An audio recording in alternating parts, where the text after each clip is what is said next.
We're good. Welcome back to the Void podcast. We're doing our first ever reaction stream today. We're looking at Ben Shapiro and Destiny's debate that dropped about 10 minutes ago. So Hopping on that quick. Hope you enjoy it. And if you like this video, make sure to subscribe down below. It really helps drive our channel and the algorithm. Appreciate it. You want to get into it? Let's get into it. Something has to happen with Iran. There has to be some diplomatic bilateral communication there. No, what has to happen is the containment of Iran. History moves in one direction, right? Why? Because of time. Communism, Nazism, all of that was a regression from what was happening at, for example, the beginning of the 19th century. Before we get into this, do you want to make any predictions for like how they're going to approach this? Yeah, I think, okay, so I don't think Ben Shapiro's ever debated someone of Destiny's caliber. So I think it'll be really interesting to see like essentially like two of the best debaters from both sides of the political spectrum face off. And I think it's going to be really interesting to see like, because you never really see either of them lose. So it's like, will one of them even really be able to catch them off guard, or will they just be really good at like getting out of the question or something? Yeah, it might just end with like, we disagree on this and we're going to move on from that. Yeah. But this is, whoever wins this kind of has the title. Yeah, exactly. Yeah, let's get into it. In the 20th century. In what way? Do you think that today Donald Trump knows that he lost the election? Absolutely. So I don't. This is one of the areas where we get into this. I don't understand if there's like brain breaking happening or what's going on. I don't know what world we can ever live in where we say that Trump is less divisive for the country than Biden. Joe Biden literally used the Occupational Safety and Hazard Administration to try to cram down vax mandates on 80 million Americans. That's insane. What about supercalifragilistic? And then you're What about pneumological microscopic? or the science terms. Yeah, exactly. Or what about the 7,000 letter thing that's from part of Okay, so this is them agreeing on something obviously right now. We're still in the intro, but you know, so it's a good thing to see. They're kind of warms my soul, honestly. Yeah, no, I mean, Destiny talked about like after he got Ben Shapiro's number, and Ben was like, "Yeah, okay, we can go out for dinner sometime." Yeah, well, I mean, he seems like a pretty good guy, like on a personal level. Yeah, it's probably fine. Like, there's nothing wrong with the dude. Biochem. I got my education in the Soviet Union, so we just did math. I didn't know any of this. That's why you're a useful person. Does body count matter? Does body count matter? I love his editor, man. I know, it's just so funny. The following is a debate between Ben Shapiro and Destiny, each arguably representing the right and the left of American politics. That's a really good thumbnail. Yeah. You can see the eyes.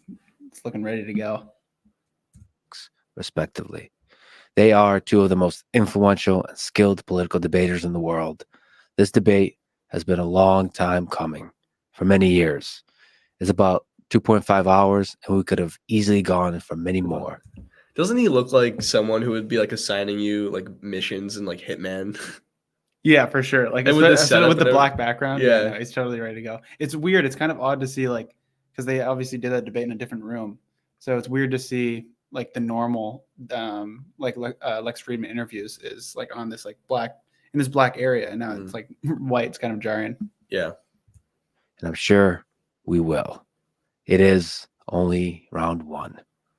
This is the Lex Friedman podcast. To support it, please check out our sponsors in the description. And now, dear friends, here's Ben Shapiro and Destiny. Ben, you're conservative. Destiny, you're a liberal. Can you each describe what key values? He's the omni-liberal. Why won't he go by Steven like ever?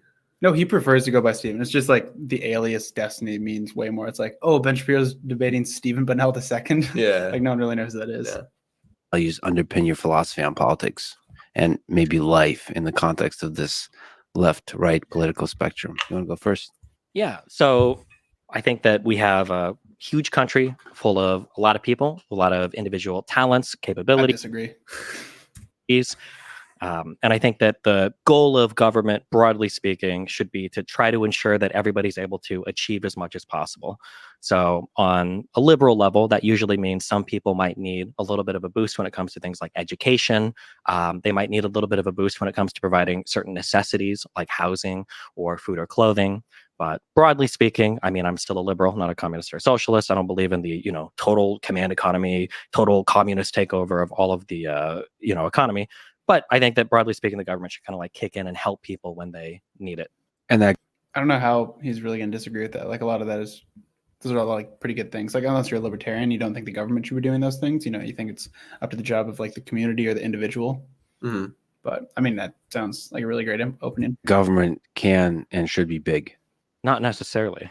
I noticed that when liberals talk about government, or especially taxes, it seems like they talk about it for taxes' sake or bigness sake. So people talk about taxes sometimes as like a punishment, like tax the rich. I think taxing the rich is fine insofar as it funds the programs that we want to fund. But Democrats have a really big problem demonizing success or wealth, and I don't think that's a bad thing.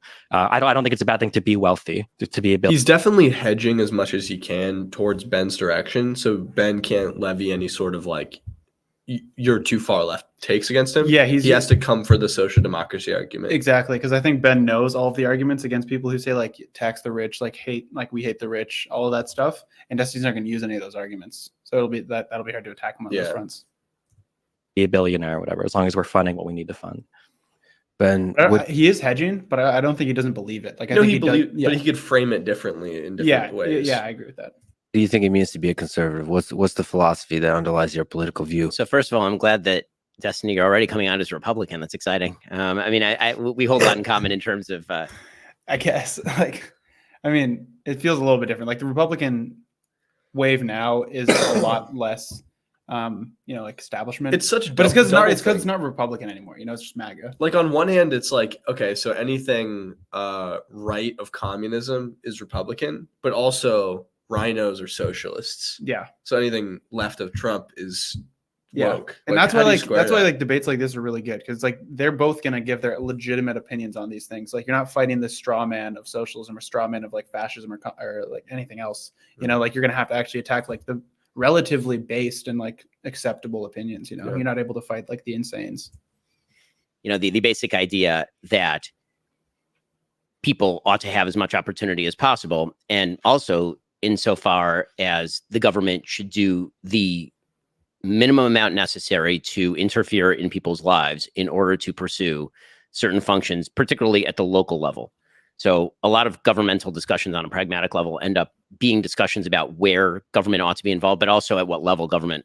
I just want to say that kudos to Ben Shapiro for doing this debate because Stephen Crowder would never, ever touch Destiny.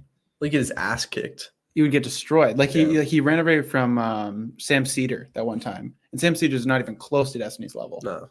So I just really, really impressed that Ben Shapiro is even willing to do this because I think a lot of people on the right are scared to debate Destiny. Yeah, well, I think he's confident in his abilities. Yeah, just like I think probably a lot of people on the right are maybe scared to debate Ben Shapiro. Like I don't know if Hassan's going to debate Ben Shapiro, even though Hassan's a clout shark. He would want to do that. He called it Elon Musk. Like to debate him about something. Yeah, he would never do that. He would never debate Ben Shapiro. Yeah, ought to be involved, and I have an incredibly subsidiary view of government. I think that local governments, because you have higher levels of homogeneity and consent, are capable of doing more things. And as you abstract up the chain, it becomes more and more impractical and more divisive to do more things. In my view, government is basically there to preserve certain key liberties. Those key liberties pre-exist the government insofar as they are more important than what priorities the government has. The job of government is to maintain, for example, national defense, protection of property rights, protection of religious freedom. Right? These are the key focuses of government as generally expressed in the Bill of Rights and the Constitution.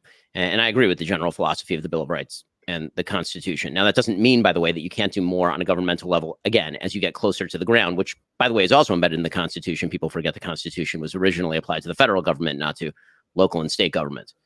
But if I were going to define conservatism, it would actually be a little broader than that, because I think to understand how people interact. I feel like he's hedging a little bit as well. I feel like a lot of his arguments are a lot more libertarian than he's making them out to be. Yeah, but although this is definitely a standard conservative thing in the U.S. where they say we don't like government, but we're more okay with local and state government. Yeah, because I think that, it is fair. Like you have more control over it. I agree with some of the takes, but I do feel like he would be making a more libertarian argument if he was debating someone else. Yeah, well, I'm sure he prepared for this. He knows what Destiny's capable of. Interact with government, you have to go to kind of core values, and so for me, there are a couple of premises. One, human beings have a nature. That nature is neither good nor bad. We have aspects of goodness and we have aspects of badness. Human beings are sinful. We have temptations. I wonder if they're going to get into like any religious disagreements. It's like human beings have a nature, and then like gets into like, well, where does that nature come from, God or not, and then like turn into like a religious debate. I don't think it will, but I doubt it. That'd be kind of cool. I don't think Destiny wants to touch that. Yeah. And what that means is that we have to be careful not to incentivize the bad, and that we should incentivize the good. Human beings do have agency and are capable of making decisions in the vast majority of circumstances. And it is better for society if we act as though they do. Second, the basic idea of human nature, there is an idea, in my view, that all human beings have equal value before the law. Yeah, I'm a religious person, so I'd say equal value before God, but I think that's also sort of a key tenet of Western civilization, being non-religious or religious, that every individual has equivalent value in sort of cosmic terms. But that does not necessarily mean that every person is equally equipped to do everything equally well. And so it is not the job of government to rectify every imbalance of life. The quest for cosmic justice, as Thomas Sowell suggests, is something that government is generally incapable of doing, and more often than not botches and makes things worse.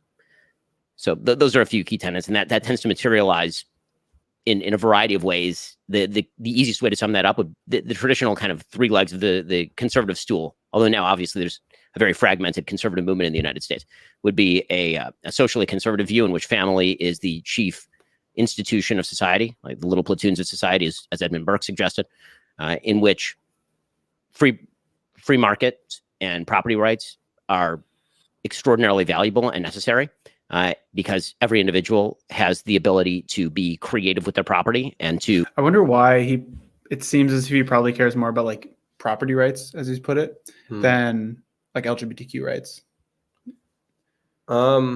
Like, why is like one individual's extension of themselves via like property more important to him than like a person like he might disagree with philosophically, like their own identity?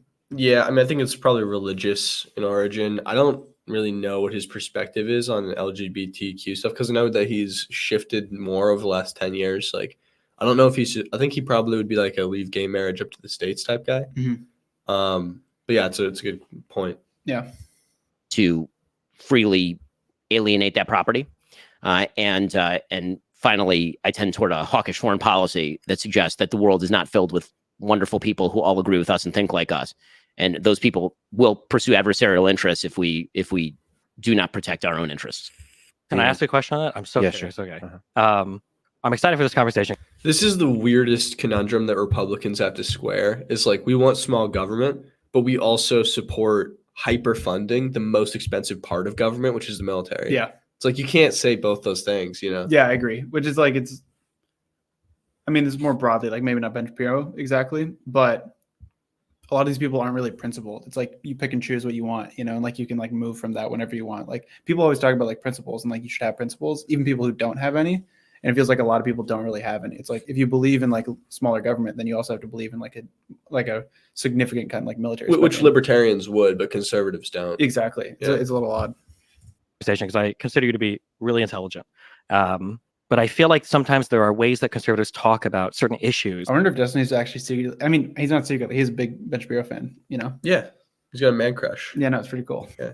That seem to defy logic and reason, I guess. So here, and I'm sure you feel the same way about I feel the same way about progressives, but even some liberals for sure.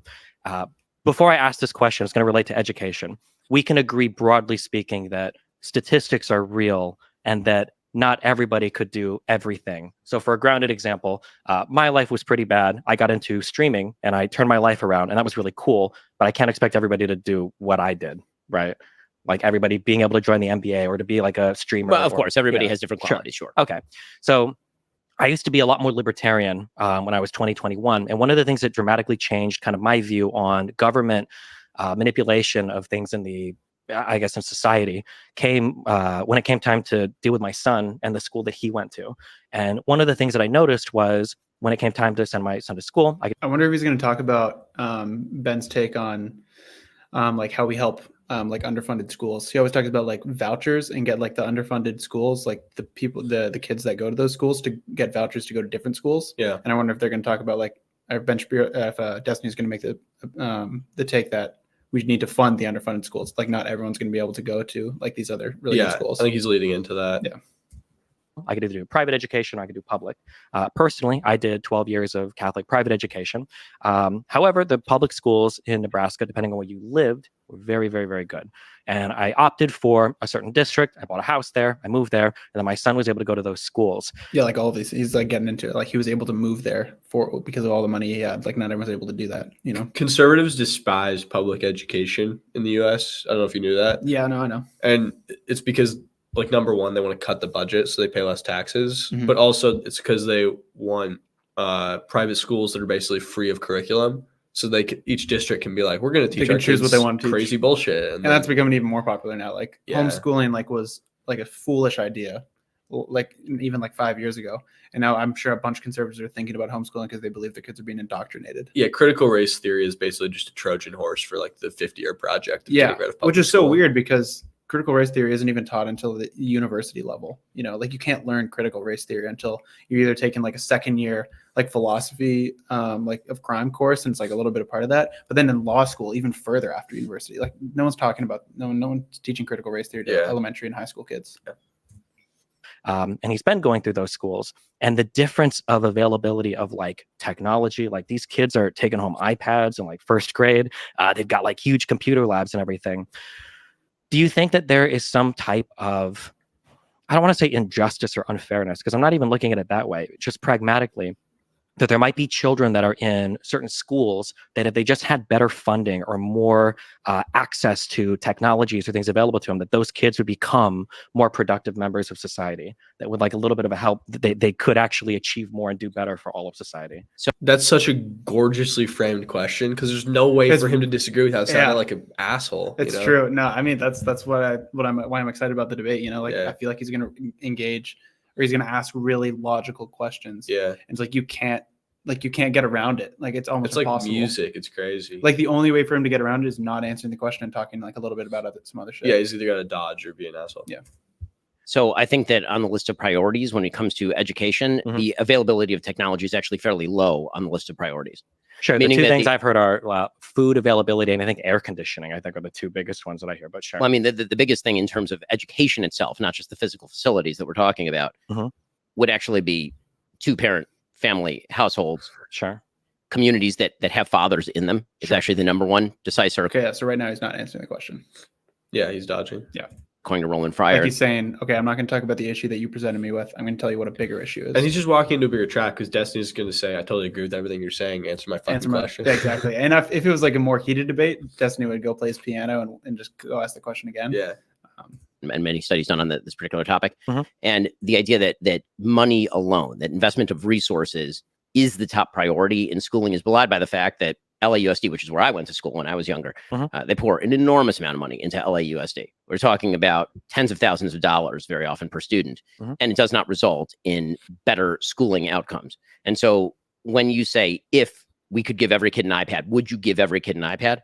The question is not, Republicans consistently make this two-parent household argument. Do you think that's more as a target against gay and lesbian couples or a target at the Black community for the fathers not being there, or just is a genuine concern? No, I don't think it's a genuine concern. It might slightly be, but it's like I don't believe it's a genuine concern. I think before it was probably more of a target at like Black families, and then now you're able to make more of a target as like gay and lesbian people have been more accepted in society and more of them are coming out. It's also simultaneously a target against those people.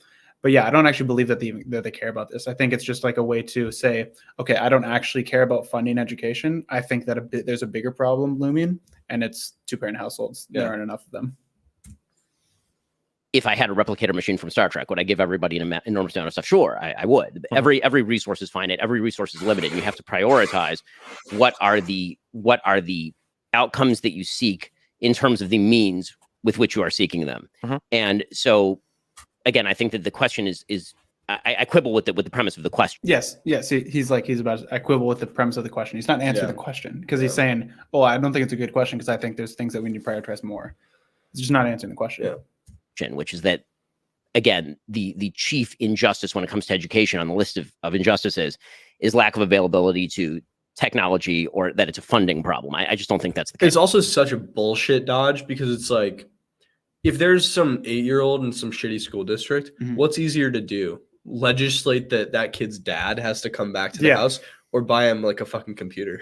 Exactly. It's just like, it's like I agree. For the record, I agree with him. Yeah, I that agree. It's good. If But I think parents one, stay it's around dodging the for their question. kids. Two, like pragmatically, it's just so much easier to fund schooling. It's Yeah. not easier to like force a parent to stay like with their child, you know? Yeah. It's the case. Sure. And I can half agree with you there, but I don't think any amount of changes in the schools will create two-parent households, right? We can't bring it back I to totally agree yeah. with you. So That's why I think that the fundamental educational problem is not, in fact, a schooling problem. I think that it pre-exists that. Okay, so yeah, so he did the thing. He said, I agree with you. Then he's going back and he's saying, like, yeah, exactly. See, this is the issue. And he's not answering the actual question. Yeah. Like, do we need more funding? sure. But then I feel like this is kind of the conservative merry-go-round where it's like, what can we do to help with schools? So two of the things that I've seen, I think that are usually brought up in research is one is air conditioning, that children in hotter environments just don't learn as well. And then the second one is access to food. So like kids that are given like a breakfast or a lunch that's provided at school, like increases educational outcomes. Now I agree that neither of these things might be determinative in like, well, 20% of kids were graduating and now 80% of kids are graduating, or these kids are all going, from with their GEDs into the workforce. And now these kids are all suddenly becoming engineers.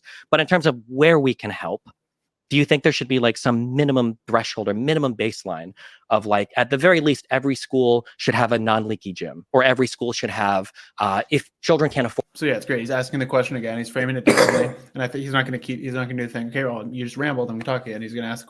I think he's going to try to keep asking the question. If you were a conservative listening to this, he sounds very palatable. Yeah, no, I mean that. Destiny's like the person, and like people always like comment in chat, like, yo, you changed my views on this, like you pulled me back to the center, Yeah, I wish he would just do this for socialists too. I know he Like, does find a way to rage bridge on that them. gap and bring them back in. I think he doesn't see them as. But that I much of a think threat, if you think so. of like how to prioritize who we need to help out, there's like so many more like MAGA people, conservative people that you can probably bring over than like it's like a small minority of people on the left that are socialist anyway. Yeah. So it's like if you think about where you want to allocate your resources, you want to focus on the people that there's much more of, Can't afford lunch or breakfast, like some sort of food provided, or every school should have these like baseline things. So again, I'm going to quibble with the premise of the question, because I think that when it comes to, for example, food So he just did it again. He's not gonna. He can't answer the question. Yeah. This is impossible insecurity, because the answer is what Destiny's saying. Yeah. But he's not allowed to say that. school food programs. Mhm. Again, you can always pour money into any program and at the margins create change. I mean, there's no doubt that pouring money onto anything will create change in a marginal way. The question is, how large is the margin and how big is the movement? Right. So the delta is what I'm looking at. And so I think that you're starting at a second order question, which is, what if we ignore what I would think are the big primary questions of education, namely family structure, value of education at home, how much you have parents who are capable. Well, Ben Shapiro needs to ignore what he thinks, which I think he doesn't even believe that. I think he's saying it because that's what he has to say. He has to ignore what he thinks the biggest issue is and answer the question. Yeah. Or willing to help with homework. What are the incentive structures we can set up for a society that actually facilitate that? How local communities take ownership of their schools is a big one, right? All of these issues we're ignoring in favor of, say, air conditioning or lunch programs. And so in a vacuum, if you say air conditioning and lunch programs, sounds great in a vacuum. In terms of prioritization of values and cost structure, are those the things that I think are going to move the needle in a major way in terms of public policy?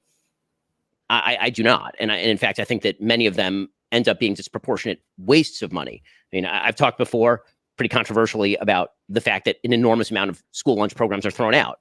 Like an enormous amount of that food ends up in the garbage can. Is there a better way to do that? If there is a better way to do it, then I'm perfectly willing to hear about that better way to do it. But it seems to me that one of The way they did that at my schools, I went to public school growing up, is just they send a thing home at the beginning of the year and you just check if you want it or not. So that seems like a pretty fucking efficient system. Yeah. And I mean, Miles is from American. I'm from Canada. I mean, he grew up in America. I'm half American, but I grew up in Canada. We didn't have school lunches. Like we were able to afford, like everyone I knew was able to afford to bring their own food to school. Like until high school, like there wasn't an option to like get food from the school because we could just afford to do it. And it's obviously a great program. Like I'm sure the students learn better when they're fed, Yeah.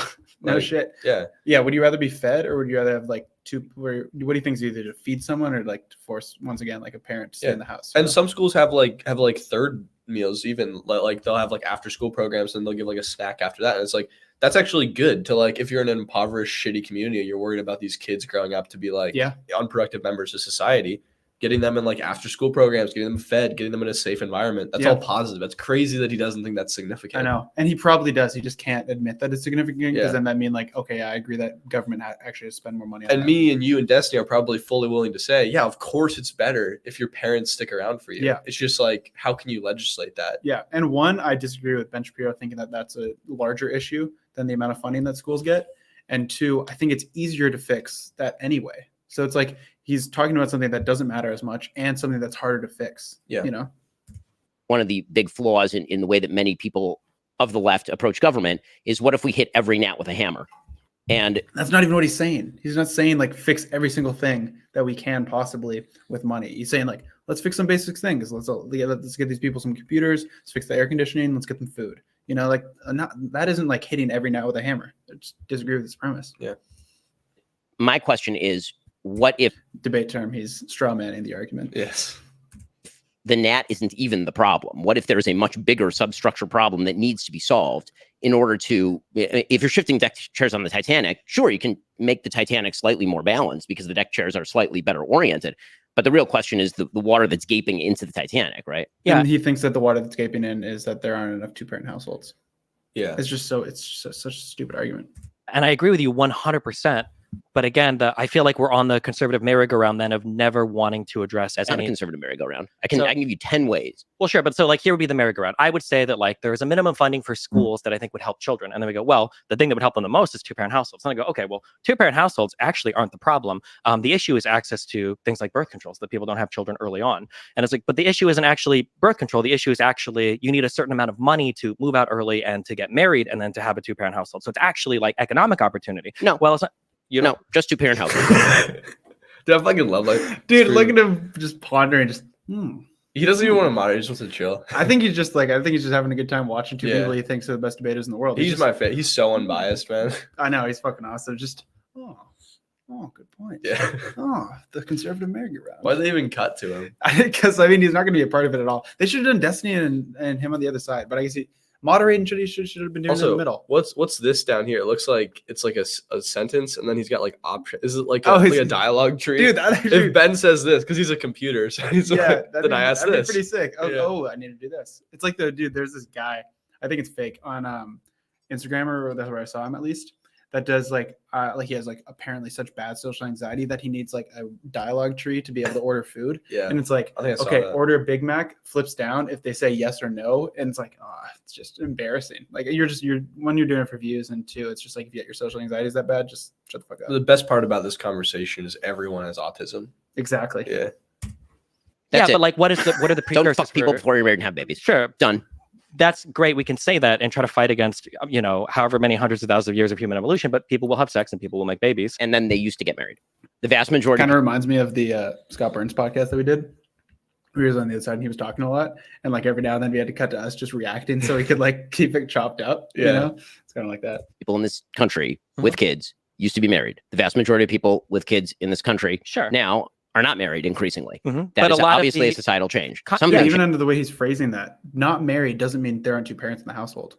Yeah, but I feel like that. Obviously, I agree that there's a decrease in marriage and an increase in single parent households. Yeah. But even the way he's phrasing it, like it's not technically what it is. It's the lack of parents, not the lack of marriage. These are problems, but Destiny's economic solutions would solve them as well. Yeah. Like what do you think? Like those kids, right, who are impoverished, if they have good educations and are able to get good jobs, do you think they're more likely to become good parents? Yeah. And also even the parents, if they don't have to worry about like funding their child, essentially, because the child is a dependent, they have to pay for them. If like government was able to subsidize that, then they maybe would stay with the family. Like they don't have to go off on their own. It's like all these things would fix it. Yeah, changed. It wasn't human evolution. But a lot of those things in terms of resting on whether or not people get married have to do with financial decisions. Do you have the money? People are worse off now than they were 50, 60. I'm just saying. I just made that argument. Destiny's making it now. Yeah. Just saying. Years ago when the marriage rates were higher. People are delaying the start of their careers because education is going to be increasingly important. So in other words, people are richer now and they have more education now, and yet they're having more babies out of wedlock now because they're richer and have more education. I'm saying that one of the biggest indicators for whether I like that. Like some of the Ben Shapiro's responses, other debaters might not be able to engage with it, but Destiny is just good. I mean, I'm just like glazing right now, but yeah, I mean, he's dodging too right now.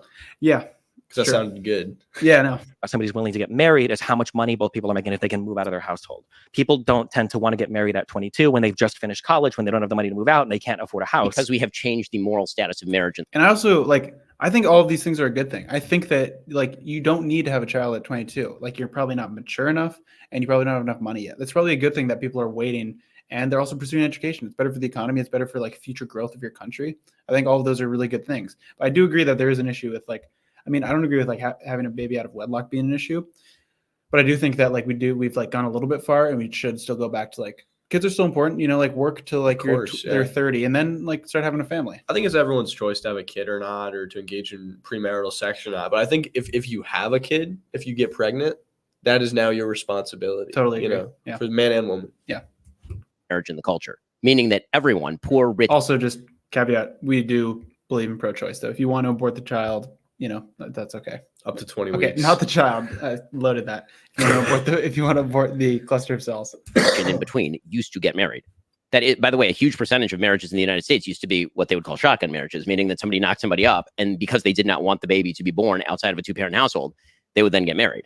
Do we think that shotgun marriages, though, are a way to bring back equilibrium to education? Yes. That if we, Yes, absolutely. It's like there's something magic about marriage to him. Mm-hmm. I mean, he's religious. Obviously, he Yeah. believes marriage is this holy institution that he Yeah. believes in, that he believes for some reason can solve all of these problems. They can't. I don't even think he believes they can. But I also think that Destiny has a very unique perspective in the sense that he was really poor, and then now he's really rich. He knows these two different lives. But I don't know if Ben Shapiro knows those two different lives. Maybe if he did, he'd have more empathy, and where he'd actually know of the situation. And I think there's two things, right? He can't change his views because his viewers are likely a part of an echo chamber. Yeah. And two, I forgot to, but whatever. Yeah. Absolutely. Yes, 100%. Do we a think child that- deserves a mother and a father? Sure, Because that is the basis for all of this, including education. do we think that shotgun marriages are, well, let's say this, do we think that that's a reasonable direction that society would ever take? Or is this Yes, it was the reasonable direction for nearly all of modern history. was, but history moves in one direction, right? Why? Because of Why?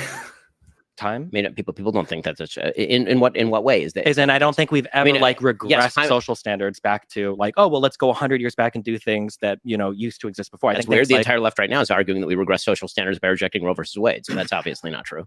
the Roe versus Wade is not a social standard; it's a Supreme Court ruling. Number Yes. one. Am I tripping out, or does Ben Shapiro have the same haircut that a bunch of people had when they were 12? Yeah, he's got Like the a same haircut. I soccer mean, cut? he is like a little baby. People made fun of him for not having a beard and looking like a child, and then he grew out a beard because I think he got enough hate for it. Yeah, and he got a leather jacket because he's cool now. Because he's cool now. Yeah, Just yeah. like Anton. Exactly, yeah. Ben Shapiro probably watches the podcast. I mean, yeah, I think he's the guy who's leaving all the hate comments on different accounts. Yeah, I think so. Yes. One. but Number then- two, if you read the actual majority opinion on Roe v. Wade, we can see that socially we actually never made huge progress on how society viewed abortion. This has always been an incredibly divisive thing, right? Even that was, I think, part of Alito's right. I like the face that Ben Shapiro has to make, because whenever Destiny makes a good point, he has to make that face. And I think while he's making that face, he has to think of, okay, how can I answer this without answering it? Yeah, I Because think it's for there's no way show. for me to answer it. Yeah, it's for sure. I also think the that shot really helps. If they were cutting back and forth, it wouldn't be effective at all. I agree, but I also think it is good. That face means that he's a little bit stumped. He's facing someone who knows his shit, It's hard to tell if he's stumped though, or if he's so frustrated with his perception of Destiny being stupid. I don't think he believes Destiny's stupid. He started the thing that got this started was on a podcast. He said, "Yeah, no, I debate Destiny. I Yeah. think he's one of the more reasonable people on the left." Yeah. Writing on it was that things like gay marriage, for instance, we've kind of moved past, and it's not really as debated anymore. But abortion was never a settled topic, despite Roe v. Wade. The despite notion that Casey. the arc of history Mhm. constantly moves in one direction is belied by nearly all of the 20th century. What do we mean by that? I mean, In the terms first of, half like, of the women's 20th rights, century is civil filled with rights. barbarism, communism, Nazism. All of that was a regression from what was happening at, for example, the beginning of the 19th century and the 20th century. In what way? Nazism and communism weren't a regression from what was going on in 1905. These are, in terms of communism being a regression, for instance. I'm not a communist, but the industrialization of the Soviet Union happened under a communist society. The So industrialization, the murder of Sure, tens of it millions of did. people. yeah, there's I consider obviously that a regression. there. A Sure, moral regression, which is what we are talking about now. Moral regression. And you're suggesting that moral regression, I wouldn't term a return to traditional values a moral regression. You would. But your suggestion is that history only moves in one direction. And I'm suggesting that history does not only move in one direction. It tends to move actually back and forth. Sure. I don't think that all of history moves in one direction. There are going to be wars. There are going to be times of peace. I think in general, we're more peaceful now than we have been in the past. But I think when we look at the way that people live their lives, I think that we tend to move in a certain direction socially. So when it comes to things like racism, or when it comes to things like slavery or women's rights, I think that there are two huge things that probably aren't changing in the US. And one is access to contraception, and one is women working jobs. I think that these two things are probably huge things that are moving us off of shotgun marriages or getting married very early on. And I don't see those. Do you think that those two things are going to change fundamentally? First of all, what the So I data also tend to wouldn't show is that talk to, like, actually move that much because the more highly doesn't pick educated up all people, of our as you were movement very saying, well. tend to get married more. So if the idea is that women getting an education somehow throws them off marriage, it's the opposite. Usually, But those women who are aren't not getting. educated. But those women aren't getting shotgun marriages. Those women aren't having children. Yeah, when but they're now 18, you're 17. shifting the topic. My topic was how to get more people married, and what I'm suggesting, and then you suggested that higher levels of education. I think Ben Shapiro is actually doing a pretty good job now because Destiny's kind of on the back foot. Right? Yeah. Like Ben like has managed to turn the question of how do we make education better, and like do you think we should fund schools, to the real issue is marriage, and now they're talking about that. Yeah, I understand what exactly that that's kind of the big one. Yeah. Are delaying marriage and making it less probable. And what I'm telling you, because this is what the data suggests, is that actually, as you raise up the educational ladder, I wonder if Destiny was trying to be less respectful, he'd just pull it back. But for the sake of the debate, because he's doing it with Ben Shapiro, he has to like kind of like go along and not say, okay, you're not talking about anything that we were talking about originally. Let's go back to this. He also knows they're talking about a lot of shit, and I don't think any of this is going to be relevant to the big shit he wants to hit, which is like January 6th. He just wants to keep going. So he probably wants to keep some level of rapport going into that. Yeah, that's probably true. ladder, people tend to be married more than they are lower down on the educational ladder. If you're a high school graduate, you're less likely to be married than if you're a postdoc. I agree with you, but that's because one of the biggest precursors to getting married is having like a level of economic stability. So as people get more educated, they obtain this economic stability, and then they're in a more comfortable position to explore more serious relationships. There's another and get married. confound. 100% true. Yeah, totally logical. And you can see Ben Shapiro's face that whole time was like, because like it's good. It's And true. it's like, Ben, just make the trade-off then. So like, okay, we want more marriages, like all, fine and dandy. Invest more money in these communities, create jobs, create good paying jobs, let people go to college. Yeah. And I think one thing is that Destiny's willing to concede things because he has no like political affiliation necessarily, but Ben Shapiro can't. So it's like it kind of like does two things, right? Like it might make Destiny look worse because he concedes things, but also like on a positive side, maybe more people will go over to his aisle because he's like, oh, they're like he's agreeing with some things I believe in. Yeah. Confound there. I mean, the confound is that people in stable marriages tend to be the children of stable marriages. And there's only one way to break that cycle, which is to create a stable marriage. And that is something that is in everyone's hands. Again, this notion that it is somehow an unbreakable, unshatterable barrier to get married and have kids. I don't understand where this is coming from. It's not an unshatterable barrier. It's just if you're trying to compel people to get married. So you have to incentivize that. Yeah. And you can't do it by just saying, come on, can you get married? Yeah. Like, that's The not good enough. incentivization is, okay, get married, have a child. We're going to help out with your child growing up because we care about that. We care about our people in our country doing well. So the way we're going to help with that is you want to get married, we're going to help you out with that. We're going to pay for a little bit of their education. We're going to pay for a little bit of their health care. Well, it's like the old George Carlin joke about Republicans where it's like when the baby is in the womb, it's like they care so much about life. And then once they're born, it's like you're on your own. Fuck you. Fuck you, dude. Exactly. Why is that such a challenge? I don't think it's challenge. unbreakable or unshatterable. The initial point was for school, if we can provide a minimum level Trying to bring it back. of educational stuff for children, that'd probably be good. But when we retreat back to, well, it has to be the families that are fixed first, fixing families is a multivariate problem that has so many different. I am fine within my local community. We all vote. Again, I've suggested that there's a difference between. I'm fine within my local community. That's a pretty important sentence, right? Like, yeah, you're fine, but do you care about like the rest of the country? No, I think he's leading up to saying that he's fine if his community votes to fund schools. Oh, sure. Local, community, and federal. I'm fine with my local community voting for school lunches or air conditioning or whatever it is that we all agreed to do, because the more local you get, the more homogeneity you get in terms of interest and the more interest you have in your neighbors. All of that's fine. I'm part of a very, very solid community. In our community, we give to each other. We have minimum standards of helping one another. All of that's wonderful. When it comes to the actual, even within that though, it's like, yeah, you might be like okay with like individual community ideas and where you vote to like allocate your funds, but I still think that that conservatives need to have more of a national sense of community. You know, like you should care about like what your country's people are doing, Yeah, not just your community. Which is weird because they're all so big on America. Yeah, But it's then like they're the but most. they don't give a shit about it. They only care about their local community. Exactly. You're supposedly the most patriotic, but like to be the most patriotic would be to get almost every single individual doing well. Yeah, it's like, Ben, you probably make $5 million a year plus. Like, it's not just fun school lunches for the other rich kids in your district. It's Exactly. like you got to send some of that money to other places so you can have the kind of, society you want. Exactly. Actual problem of education. Mhm. What I object to in the political sphere, and this happens all the time, is everybody is arguing on top of the iceberg about how we can move the needle 0.5. Oh my God, he keeps doing this, and we're like continuing to respond to it, but it's like he keeps talking like tip of the iceberg is the like if we give like massively more funds, we'd only move it a little bit, and he thinks that the entire iceberg under the sea is families getting back together. It's just like it's just not even true. I wish they'd lay out some data. It'd be nice. It'd be nice, yeah. Percentage points, as opposed to the entire iceberg melting beneath them, and we just ignore that and we pretend that that's just sort of the natural consequence of things. I want Destiny to fight against the iceberg point, and I think he might, but like be like, that's just not true. Like I disagree. Like that's not a tip of the iceberg issue. The arc of history suggests that people are never going to get married again. Well, I mean, actually, what the arc of history suggests, realistically speaking, is that the people who are not getting married are not going to be having kids. And what it also suggests, the people who are married are going to be having kids. And so the demographic profile actually over time is rather going to shift toward people who are having lots and lots of kids. I'm married. I have 4 kids. Everyone in my community is married. You also have millions of fucking dollars. All right. Yeah. Like he would be so mad if someone brought up like a personal anecdote in place of an argument, and he's literally doing that right now, saying like, "Hey, I'm doing really well. I got a bunch of kids. They're all doing really well in school." It's like, hey, yeah, you're also like a top 1% individual. Yeah. It's like minimum buy-in in my community is 4 kids. Mhm. Okay. And so what's happening actually Minimum buy-in is having millions of dollars. I think that like he's probably a good dad, good husband. He's got 4 kids. He's living the life that he wants to live, which I respect because a lot of these guys are full of shit. They'll go out with this shit and then they'll be like fucking hookers or whatever on the side.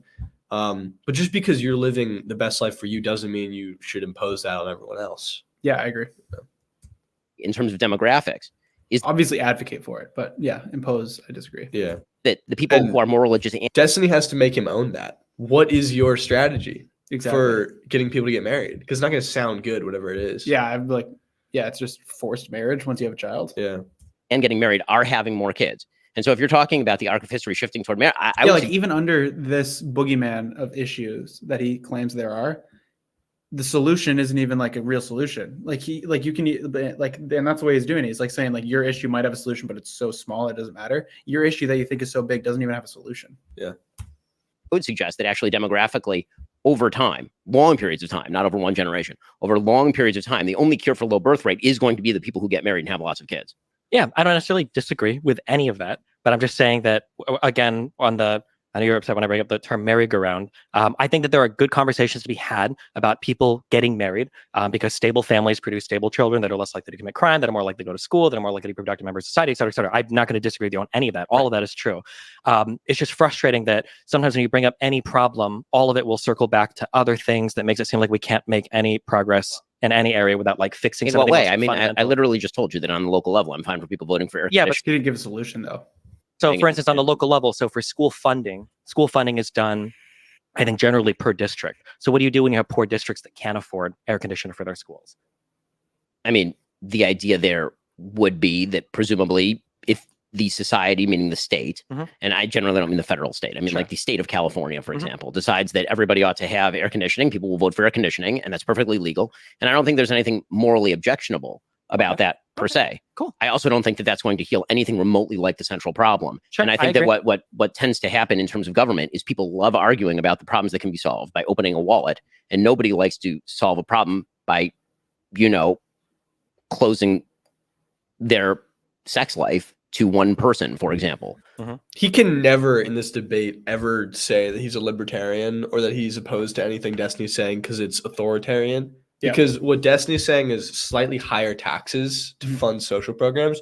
And what Ben is implying, but he can't say because he'd lose, is I want to force people to get married. Yeah. And like it's literally the complete opposite of being a libertarian. Yeah, you know? it is.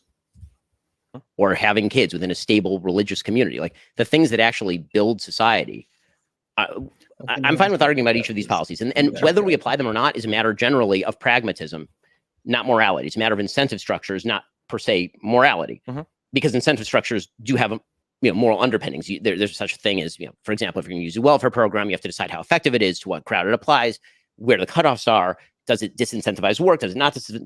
All of these are pragmatic concerns. But on a moral level, the generalized objection that I have to people on the left side of the aisle is that they like to focus in these conversations. Very often it feels as though it's a conversation with people who are drunk. You want to jump to the next topic?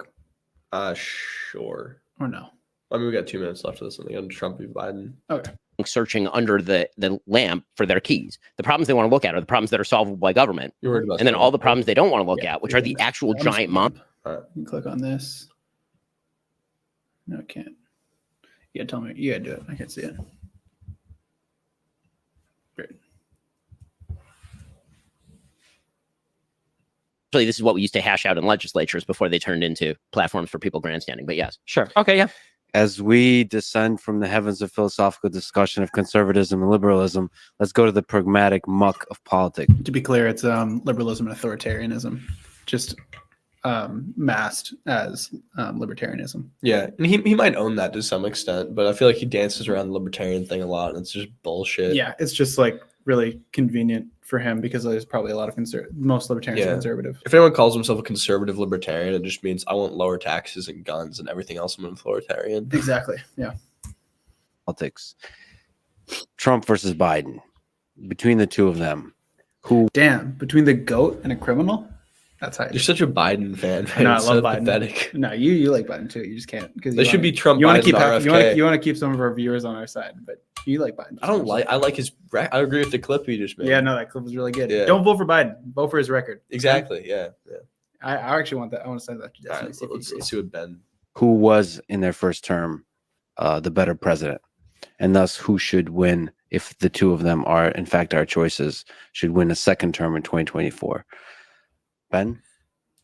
Sure. So in terms of Dude, I think this is going to be great because I think Ben's not going to be able to answer so many questions because Trump is the most indefensible Republican candidate of all time. Yeah, this is gonna be brutal. And Destiny's going to be logic because Ben Shapiro is apparently logic. It's going to be. I think it's going to be awesome. actual job performance, you have to separate it into a few categories.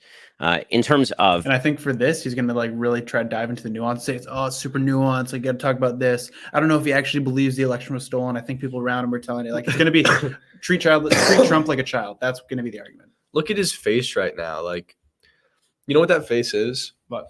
That's the face of I have to ride a line where I know Trump is reprehensible in a lot of ways, but I can't come out and say that Because my entire all of my fans party like him. is for that. Yeah. But if I just go full down for Trump, I'm gonna get my ass kicked. Yeah, totally agree. actual performance in foreign policy, I think Trump's foreign policy record is significantly better than Biden's. The world being on fire right now being a fairly good example of that. And we can get into each aspect of the world being on fire and where the incentive structures came from and how all of that happened in a moment. When it comes to the economy, I think that Trump's economic record was better than Biden's. Doesn't mean he didn't overspend. He did. He wildly overspent. But he also had a very solid record of job creation. A huge percentage of the gains in the economy went to people on the lower end of the economic spectrum. Actually, the gross income to the average American was about $6,000 during his term. The unemployment rates were very, very low before COVID. I think that you almost have to separate the Trump administration into sort of before COVID and during COVID, because COVID obviously is sort of a black swan event, the most signal change in politics in our lifetime. And so A black swan event that Biden handled much better than Trump because both of them were both of them were presidents during a bit of COVID each, you know. And I think that if you want to talk a black swan event, like who was able to handle something that no one's ever seen before better, and I think it was Biden. Yeah, COVID was kind of the final straw, I think, in this. Also, I wonder national if he's going to divide. factor in. He just said Trump had an amazing economic record. I wonder if he's going to factor in the COVID black swan to why the economy is in the place that it is now, because that's something you have to factor in. It's an economic analysis. You got to talk about what's going on. Yeah. I wonder if he's going to do that. So, governance during COVID is almost its own category, which we can discuss. But, in terms of foreign policy, in terms of domestic policy, I think that Trump was significantly better than Biden has been. And that's on the upside for Trump. On the downside for Biden, obviously, you're talking 40-year highs in inflation. You're talking about savings being eaten away. You're talking about everything being 20 to 30% more expensive. You're talking about massive increases to the deficit, even at a rate that was unknown under Trump. The deficit under Trump raised by about a little under $1 trillion every year up until 2020. Again, 2020 was COVID year, so everybody decided that we're going to fire hose money at things. But then Joe Biden continued to fire hose money at things in 21, 22, and 23. That obviously is, in my opinion, bad economic policy. And then you get to the rhetoric and you get to the stuff that Donald Trump says. And as I've said before, my view is that he kind of did a bit of an Obama. He's like, got to get to what Trump said. Yeah. Kind of. Yeah. On Donald Trump's epitaph, on his gravestone, it will say Donald Trump. He said a lot of shit. I think that Donald Trump does say a lot of things. I think that dude, I hate this argument. It's like people like try to like praise a bunch of things like in like a talking point way. And I think Destiny's going to like respond to all of those things. But it's like the way that you think that you're going to appeal to people who don't like Trump is like, yeah, dude, I agree. He said some fucked up shit. Yeah. It's like the things he said are some of like the least important things that he's done. And if you're a conservative watching this and you don't understand why that's so fucking annoying, imagine that like you were talking to a left-wing person and laying out some huge criticism of Biden, and then the Biden supporter said, "Yeah, he's pretty old. He has some gaffes." Yeah, exactly. It's like that's not what we're talking about. Let's talk about what we're talking about. Yeah. Policy for these guys. Yeah, totally agree. is basically baked into the cake, which is why everyone who's bewildered by the polls is ignoring human nature, which is at the beginning, when you see something very shocking, it's very shocking. And then if you see it over and over and over and over for years on end, it is no longer shocking. It is just part of the background noise, like tinnitus. It just becomes, something that your brain adjusts for. And so do I like a lot of Donald Trump's rhetoric?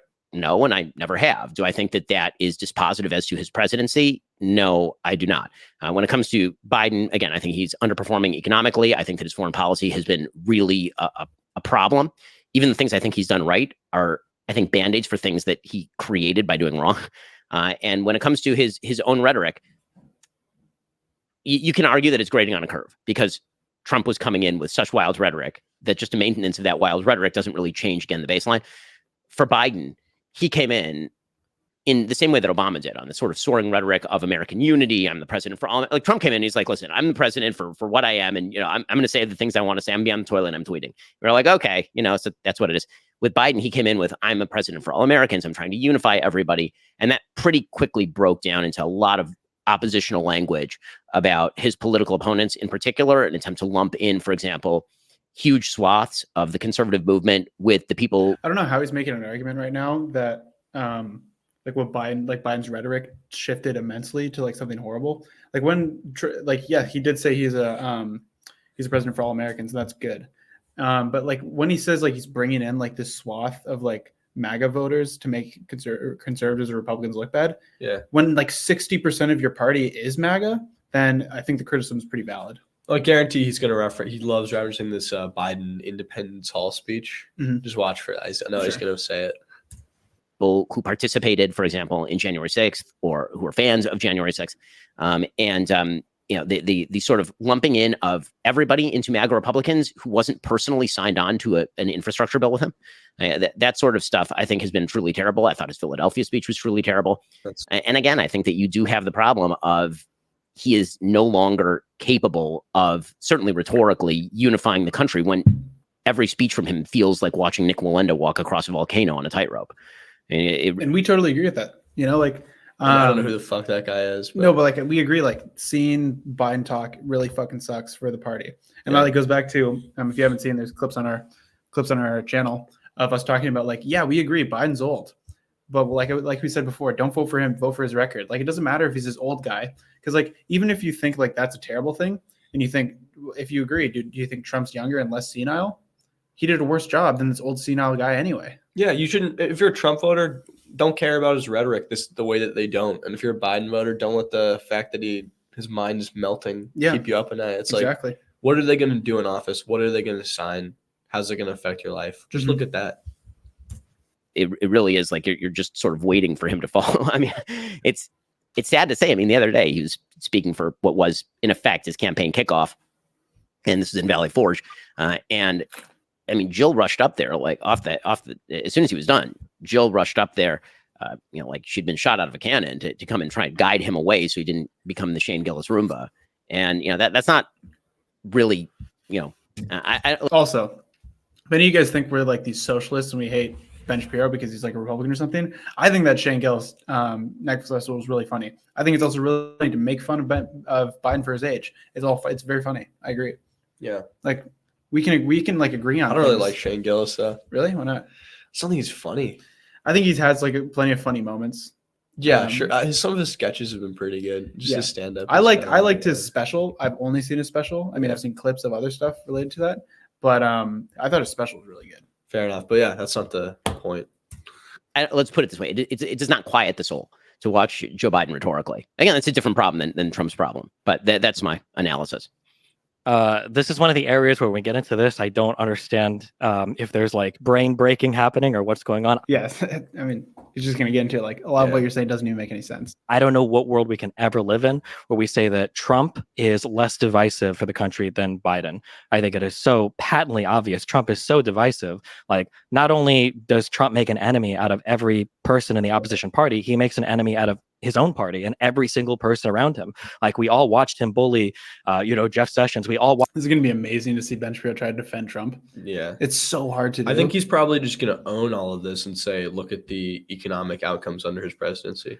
I don't think he's going to own it. I think he's going to deflect to Biden old, Biden bad. Okay, we'll see. Watched him bully his own party on Twitter. We all watched like all of these people walk away from him. Even recently, I think the Secretary of Defense Esper and John Kelly, the chief of staff, were saying, I think Trump is a threat to democracy. You've got all of his prior people that were around him, some of his closest allies. You've got Bill Barr that won't co-sign a single thing that he says. You've got all these people that he used to work with that all say Trump is a horrible, evil person. He is ineffective as a leader. He doesn't accomplish anything, and he didn't. To say that Biden has failed at bipartisanship when we've gotten the CHIPS Act, we've gotten the IRA, we've gotten the ARP, we've gotten the bipartisan infrastructure bill, when we've gotten like all this major legislation that is working in this historically divided Congress, as opposed to Trump that got us tax cuts and deficit spending. I don't understand where we ever are in this world where Biden. What do you think about that, Ben? Huh? That's a somehow. No, like I will be very impressed if he's able to turn this into like some kind of like he won't be able to turn it into a win, but some kind of like not so bad loss. Yeah. More divisive than Trump. Even the speeches that Ben is bringing up, they always bring up. I remember that one. I think we might have even done it on our episode. The one speech that Biden gave, where at one point the background is red, and the Philly speech I referenced. Yeah, and they're like, "Oh my God, it's over. This is the end." And then meanwhile, you got Donald Trump, coming into office saying things like, "If you burn the flag, you should have your citizenship revoked," or talking about MSDNC, that I'm going to investigate every single one of these media. I wonder if Ben's able to like wave all that shit off and just be like, "Yeah, no, I totally agree. Rhetoric's bad." Yeah, exactly. Yeah, it's such a giant fucking leap from like someone's bad it's like, rhetoric to it's like it's not even bad rhetoric, it's like destructive rhetoric. Organizations for corruptness. I'm going to open the libel and defamation laws, and I'm going to take all of these guys to court. You've got this weird project. Or if he's going to do like the treat Trump like a child and say like, yeah, dude, sometimes he just says stuff, like he doesn't actually mean it. Did he actually lock anyone up and revoke citizenship for flag burning? No, he didn't. But it doesn't matter. The president of the United States said he wanted to do that. That's important. Yeah, because at the end of the day, it's just inciting his fans to do fucked up shit, like January 6th. And like when you talk about accountability, like it's a big thing in the streamer world. Like keep your fans accountable. Like acknowledge. Like if they're going and hating on a bunch of people, you got to talk to them about that. Take it really big. I'll be back. Sure, but it's like the president of the United States saying stuff and needing to be accountable. He's like arguably the most important person to be held accountable in the entire world. 2025 stuff where is it John Paschal, I think, is talking about we're gonna investigate all of these people and we're gonna try to throw crimes at all these people. Trump is like the most divisive president I think we've ever had in at least in my lifetime of being an American citizen. And the rhetoric from him is it's on a whole other level in terms of the demonization of political opponents. I mean, this is a guy that's known for giving his political opponents bad nicknames, right? Like that's what Trump does. It's funny, but even as a resident of Florida, if Florida had another natural disaster, do you think Trump would withhold aid? Because you had, I think that was one of the few nice things that DeSantis actually said about Biden was that like, hey, listen, when the buildings collapsed in, I think that was in Miami Beach, that, for the hurricane stuff, that Biden was there. He was saying, if you guys need aid, however many billions, you can have it. Meanwhile, Trump, I think, was threatening to withhold federal funding from blue states that wouldn't, I think it had to do with the National Guard stuff, the deployment of the National Guard, that they weren't like doing enough for the riots. And Trump was. Dude, I wonder how much bad stuff and like, honestly, like just morally, like horrible things that Trump's done. How many of those things do you need to hear until you're convinced Trump's not a good person? Because I don't know, like if it's possible. Like he's done so many bad things. He's said so many fucked up things. It's like some of these people are single they're issue just voters about living- taxes or abortion, and like, yeah. I hate that. It pisses me off so much. Like I agree, taxes is a big issue. It's like arguably the most important issue. Like you want to keep money in your pocket. I totally agree. But it's like there's so many things like in the rest of your life that you should care about. Like what if you had like a daughter and she had had a child at like 16 accidentally with her boyfriend? Like don't you care that she should be able to have an abortion? Probably a lot of conservatives would. And it's just like there's a lot of like things that matter more than just taxes. Like it's just so unfortunate to see. It is pretty fucked up. Trump was threatening to withhold aid from some of these blue states. Trump is literally the most divisive person in the world. I don't see how on any metric he is ever succeeding in the divisive category. In terms of the economy, I do think it's funny that Republicans are very keen to say that, like, well, we can't really grade Trump, post-COVID, because obviously COVID messed everything up, which is fair. But pre-COVID, what did Trump do? Yeah, he did deficit spending, tax cuts. He presided over historic low interest rates and an economy that was already like blazing past the final years of Obama. We were posting all-time highs on all the stock markets in 2013 onwards. Unemployment rates were falling. Now under Biden, and that's all true. Conservatives will apply the standards to Biden that they won't hold for Trump. Like Obama's economy fueled Trump's economy. Trump's economy affected Biden's economy. That's going to happen. But they only use that as a criticism for Democrats, never as a criticism for Republicans. and unemployment rates are even lower than they were under Trump. But it sucks that. And like on that point, right now we're seeing all-time highs in the stock market. Like the S&P 500 just hit an all-time high under Biden. Are you going to acknowledge that right now, or are you going to say like, well, actually no, it's because of like some things Trump did before? Like, are you able to pick and choose when like the economy does well and who did well for it? Like you can't do that. You have to look at the economy and see like things happened before, things are happening now for certain reasons. Yeah. That for Trump, we can say, well, we can't really. And the thing that would suck is if we're posting these all-time highs and we see another Trump presidency and he's able to ride the highs that Biden has done so hard to work for. Because Biden cares about America. Trump doesn't care about America. He cares about himself. Yeah. Account over 2020, that was COVID. Well, all we have for Biden is post-COVID. We don't have any pre-COVID Biden, economy. And it was the same thing for Obama too, coming in right after the housing collapse as well. And it sucks that Republicans are able to walk out of office, having burned the entire American society to the ground economically. And now we've got to try to evaluate, okay, well, what did Obama do during his first 2 to 3 to 4 years, just trying to recover from where the housing crash left it? And then we look at Biden now, who's trying to recover from COVID, and now we're grading him on a totally different scale than what Trump is being graded on. Yeah, that sucks, I think. We can comment on the foreign policy?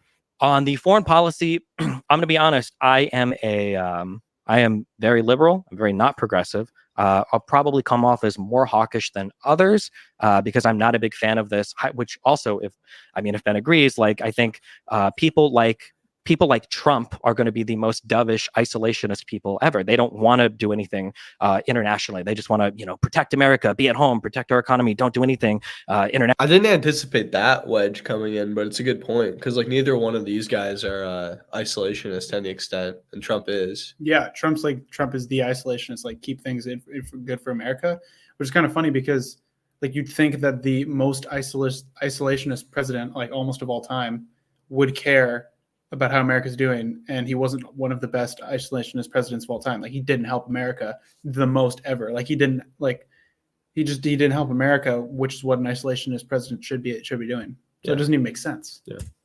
Internationally, which is why he was constantly undermining NATO and constantly, attacking all of the European Union and, cheering on the UK for Brexiting away from the EU.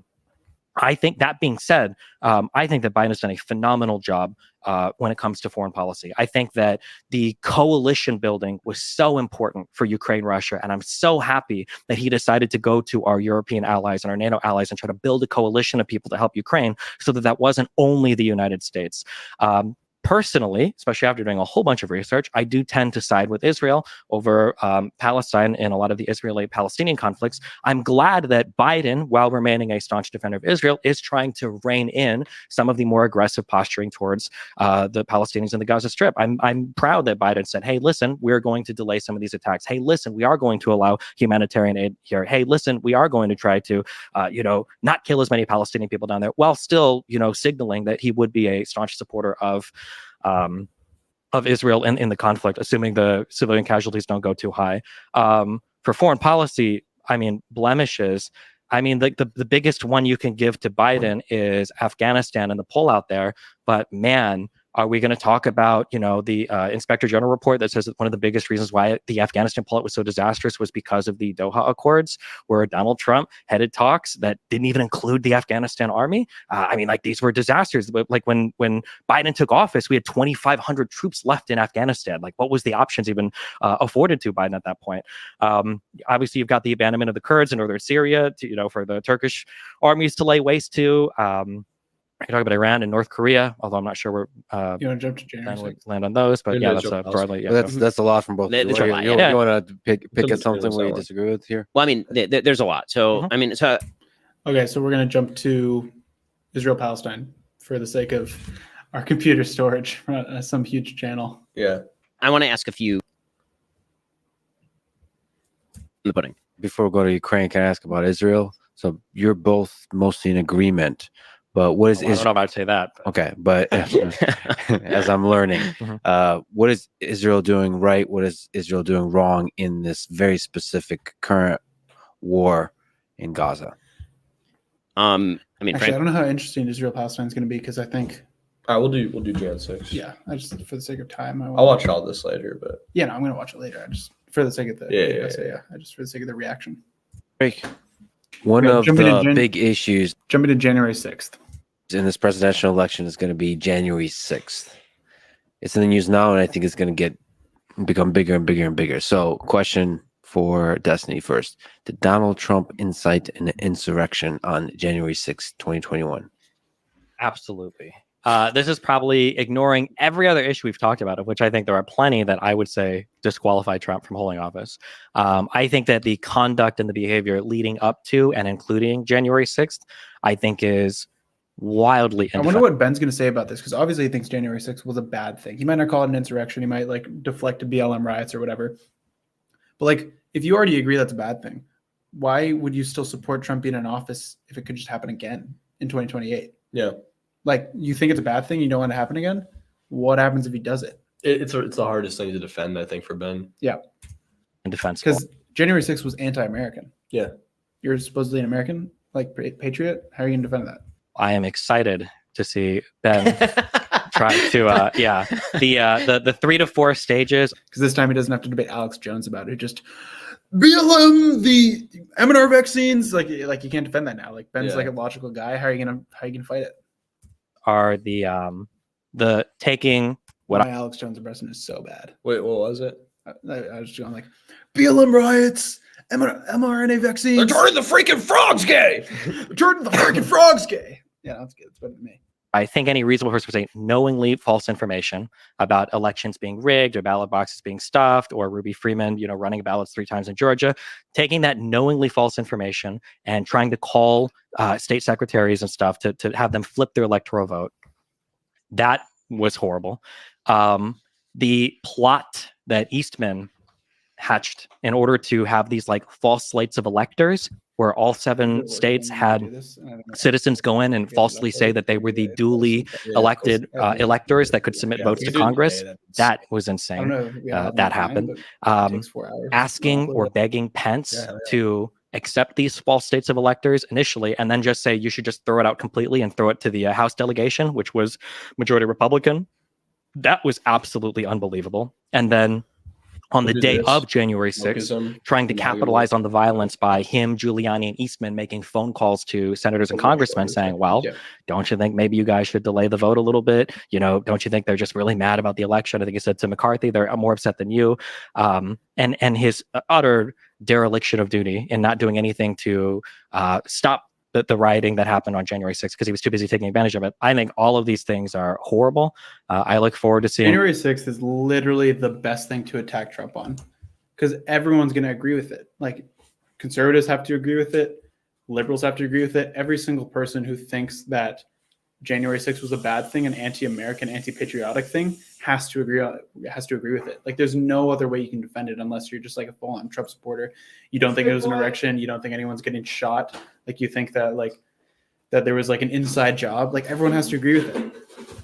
Seeing the Jack Smith indictments play out in court, maybe even the Georgia RICO case, but yeah, I think all of these things are unfathomable. And I think when you look at the plot from start to finish, clearly the goal the entire time was to circumvent the peaceful transfer of power. That was the goal from start to finish, whether it was through false claims, whether it was through illegal schemes, or whether it was through violence at the Capitol to delay the certification of the vote. Ben? So I'm glad you're excited. So And this is what's awesome. It's like I think Lex completely agrees with Destiny on this point. Any reasonable person has to agree with this. And I on think this Ben point. Shapiro also probably does, but he's gonna have to try to hedge it a little. Like he's like, okay, And that's why they're blah, blah, laughing, blah, 'cause blah, they blah, know 'cause that, they know yeah. all of them are laughing. They know fucking Trump tried to coup the government. Yeah. it's always fun. Uh-huh. So there are two elements to incitement of insurrection. One is incitement, the other is insurrection. So incitement has a legal standard. So does insurrection. Neither of those standards are met. So if you're asking me, morally speaking, did Donald Trump do the right thing between November 4th and January 6th?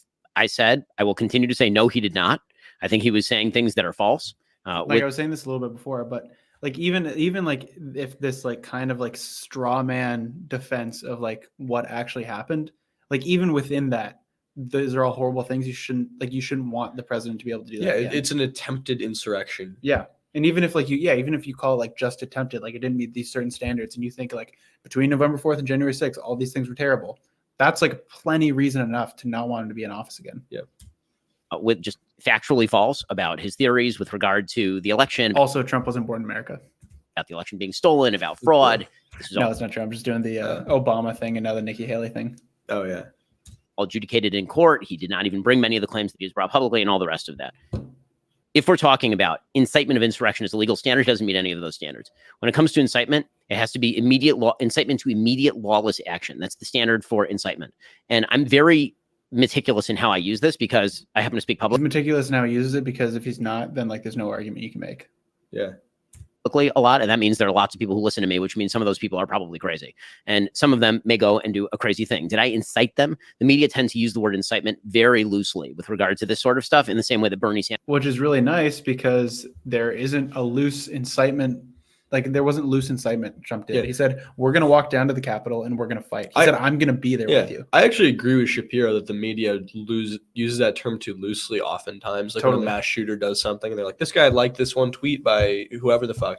But with Trump's case, that is like an organized effort to try to overthrow this election. There was there's tweets before, there's public speeches he gave, like literally like on the day of when the votes started to get counted, he was saying like, oh, we got to stop the count. And then like once they didn't, he's like, oh, it sounds like there's some fraud here. It sounds like there's some stealing of the election. Like he literally continued to build the story that this election was stolen, and it ended up with the crescendo of January 6th saying like, we're going to storm the Capitol because we have to save our country from these thieves. Yeah. Bernie Sanders, quote unquote, incited the congressional baseball shooting. He did not. Bernie Sanders has a lot of He's doing it right now. things I disagree with. I think Bernie's a schmuck. Doesn't matter. He did not incite that. So saying bad things is not the same thing And as Destiny's going to agree with this. He's not like actually tackling the argument.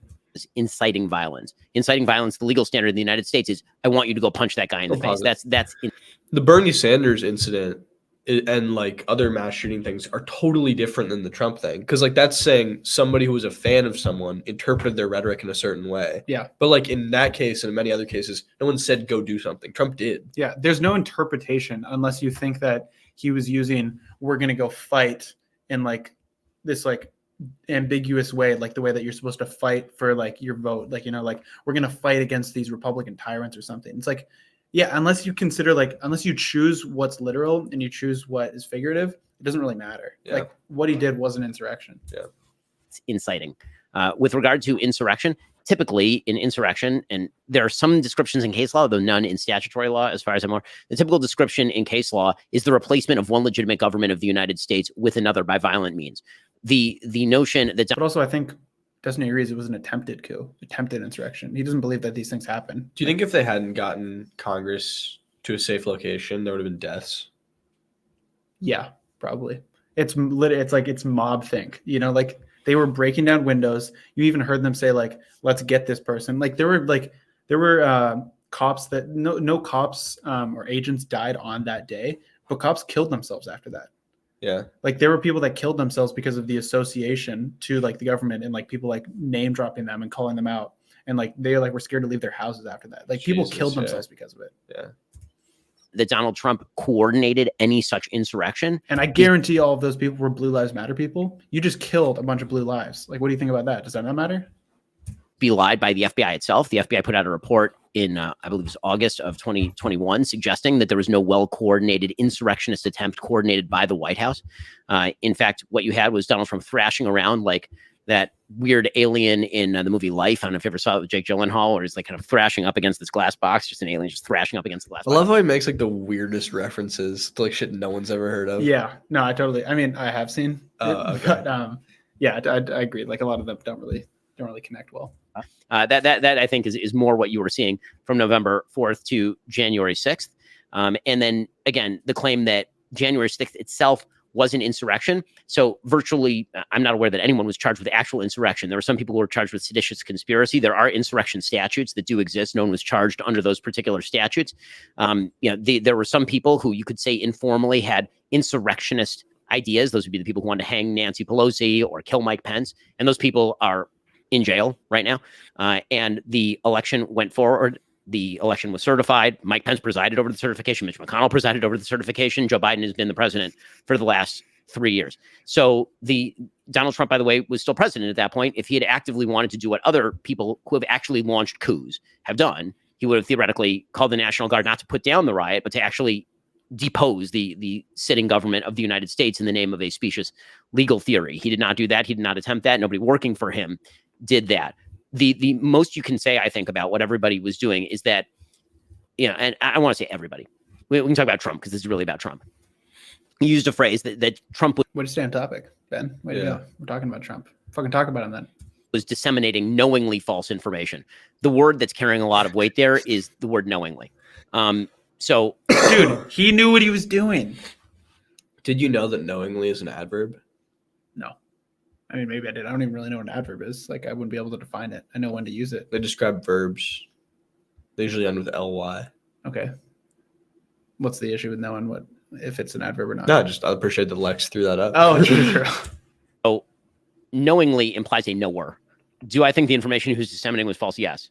Do I think that Donald Trump has a unique capacity to convince himself of nearly anything that is to his own benefit? Absolutely. Dude, it's literally even like under that. If you think like he didn't knowingly do this and he was just so confused, stop treating him like a little baby. He was the president of the United States. Yeah. They should know what they do. Yeah. Like, that's that's argument enough. That's literally the senior argument you can make about Biden. He doesn't know what he's doing. You're making that argument right now for like him not knowingly do it because like he didn't know. And don't they consistently criticize Democrats for like inciting and abetting the Black Lives Matter riots? Yeah. It's like you pick and choose. There's like Everyone's just what so about full it? of And shit, everyone's just, man. Yeah. it's just catering to your audiences, which is why I like that we don't, to like Yeah. the two people who made it an hour and 17 in. Yeah. Which is just miles and I later. Yeah. The guy who thinks you're a 10 out of 10. Yeah, exactly. Yeah. Get me. Absolutely. And I think that that's actually what Donald Trump was doing there. And the evidence of that is Donald Trump being a human and all of us watching him for the last several years. So, the idea that he knew it to be false, I'm not even sure those standards apply in any, and just assessing him as a human, which is really what we're being asked to do because there's an intent element to this crime. Does Donald Trump, do you think that today Donald Trump knows that he lost the election? Absolutely. So I don't actually. I think But so I'm glad that you have the attorney background. When we are assessing mens rea, when we're looking at certain criminal statutes where intent is required, it's a reasonable person standard, right? Like, would a reasonable person have known that they were? No, it depends on the mens rea standard. So it's not the same in every case. If you have to establish individual intent, then it's not enough to say a reasonable person should have known. That would be enough for a negligence statute. Usually Sure, when you're talking about reasonable person statutes, just legally speaking, a reasonable person statute is, should a reasonable person have known? That's when you get to like manslaughter. You can't do a reasonable person standard. I think Destiny has, and I hope he's done the research to like get a little bit into like the legal jargon about it, because Ben Shapiro could likely run circles around Destiny when it comes to the law. So I really hope that he's done the research enough that he's able to tackle these issues. Like first degree murder. So you have to establish actual motive in first degree murder. But for first degree murder, you don't need the statement of I plan to kill this person or I intend to kill this person. We can prove that state of mind. You need circumstantial evidence. Correct. Yes. Yeah. Sure. You could prove it. So I feel like my feeling for Donald Trump was there were all these people around him that he trusted to investigate election fraud. He trusted Barr and the DOJ. He asked Pence, his vice president, to look into it. He asked his chief of staff. He asked his legal counsel. There's so many people that ostensibly. I really wonder what Ben's able to say here, because it's like he did do these things. You can't just say he didn't do them. You can't say there's nuance. You can't say there's like unknowing action. I think he's just going to make the weakest form of his argument, which is, yeah, it's fucked up, but it's not a legal insurrection. Yeah, I think that's all he can do. Possibly, he trusts them if he's asking them to look into it. And when all of them looked into it and reported back to him, no, we found nothing. Unless we're going to literally make the concession that Trump might actually be a delusional psycho man, at that point, should he not have realized, like, well, okay, maybe That's there's not. I think he should have realized the day of the election that he lost the election. But that's not. But that's sure. But not I'm saying that, like, at that point, should he not have known that for him to go and propagate those claims that he'd asked all of the people he trusted to research, and then for him to take those claims to Michigan and to Georgia, and then publicly and to try to convince people to throw out the election, you don't think that? But you're doing the same thing. You're reverting to, should a reasonable person have known? Yes, a reasonable person should have known. Did Donald Trump know? That's a different question. And so conflating those two questions is going to get you into some messy territory. By the way, this is why Jack Smith charged the way Jack Smith charged. Yeah, which wasn't. Jack Smith did not charge conspiracy. Jack Smith did not charge insurrection. He did not charge seditious conspiracy, right? The reason is because Jack Smith is a good lawyer. What he's doing is he's actually broadly, I would say, pretty obviously expanding statutory coverage in weird areas in order to cover a thing that doesn't quite fit into any of these legal categories. But the point that I'm making is that Jack Smith is on my side of this. He doesn't think that he can actually establish the intent necessary to convict under a seditious conspiracy or an insurrection. I agree with that, but I think a lot of the underlying facts, though, because he does bring up those calls to Raffensperger in Georgia, he does bring up in the indictments that they were knowingly false information. So it seems like that's going to be part of the case, maybe not to convict on any of the four. Yeah. Okay, so we're going to go to the next one. Well, I want to do wokeism. We're going to do wokeism for a bit. Recently in the news, the presidents of Harvard, Penn, and MIT failed to fully denounce calls for genocide. And that rose questions about the influence of DEI programs at universities. And so maybe either looking at this or zooming out more broadly at identity politics at universities or identity politics, wokeism in our culture, how big of a threat is it to our culture, to Western civilization? So obviously I'm going to say it's a huge threat. The reason that I think there's a huge threat, I want to give a definition of wokeism because people are very often accused. It's crazy that he'll tap dance around the January 6th attempted insurrection, but when it comes to wokeism, it's like, holy shit, everyone like get your guns up. Of not using wokeism properly or believing that it's sort of a catch-all phrase. I don't think it's a catch-all term. I think that wokeism has its roots in postmodernism, which essentially suggests that every principle is a reflection of underlying structures of power, and that therefore any inequality that emerges under such a system is a reflection, again, of that structure of power. That used to be applied in sort of Marxist ways, the suggestion being that economic inequality was the result of misallocation of power in the structure preserved by an upper crust of people who wanted to cram down exploitation on people. That was sort of the Marxist version of postmodernism. And then it got transmuted into sort of a racial version of postmodernism, in which the systems of the United States are white supremacist in orientation and are perpetuated by a group of people who are, in fact, in favor of the... Show chicken nuggets. Destiny would only be making chicken nuggets if it wasn't for Lycan, his new cook. Yeah, I've watched that channel a bit. Yeah? Yeah, Good. It's fun. He's a good cook. Preservation of white power and white supremacy. That is the generalized theory of critical race theory, as proposed by, for example, Gene Stefanchik and Richard Delgado in their book on critical race theory. That has taken a softer form that we refer to as DEI. The key in DEI is the E, meaning equity. So equity is a term that does not mean equality. Diversity, equity, inclusion. Probably. People mix it up. Equality is the idea that we all ought to have equal rights, that we all ought to be treated equally by the law.